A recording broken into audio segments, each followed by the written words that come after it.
దాదాపుగా చేస్తున్నాను 5 ఇయర్స్ నుంచి.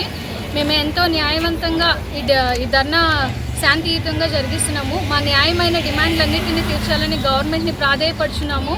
మేము ఎన్హెచ్ఎంలో 188 క్యాడర్స్ ఉన్నా కూడా మా ఒక్క క్యాడర్కి 189 క్యాడర్స్లో 188 క్యాడర్స్ అందరికీ కూడా 23% హైక్ ఇచ్చారు. ఓన్లీ మా క్యాడర్కి మాత్రమే ఎందుకు మినహాయించాలి? మేము న్యాయంగా అడుగుతున్నాము. మాకు కూడా 23% హైక్ ఇవ్వాలని కోరుచున్నాను.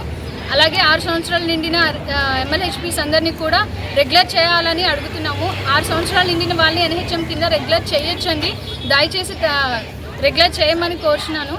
అలాగే ఈ PFOను కూడా వెంటనే పునరుద్ధరించాలని కోరుకుంటున్నాను. Private employees cadre 4th grade employees చాలామందికి కూడా PFO ఉంది. మేము ఇంత చదువుకొని కూడా ఇంత జాబ్ చేస్తా కూడా మాకు కనీసం PFO లేదు. ఎంతో బాధాకరమైన విషయం. అసలు మాకు వాల్యూ లేనట్టు ఉంది. దయచేసి మా ఈ న్యాయమైన డిమాండ్స్ అన్నిటినీ తీర్చమని గవర్నమెంట్ని కోరుకుంటున్నాను.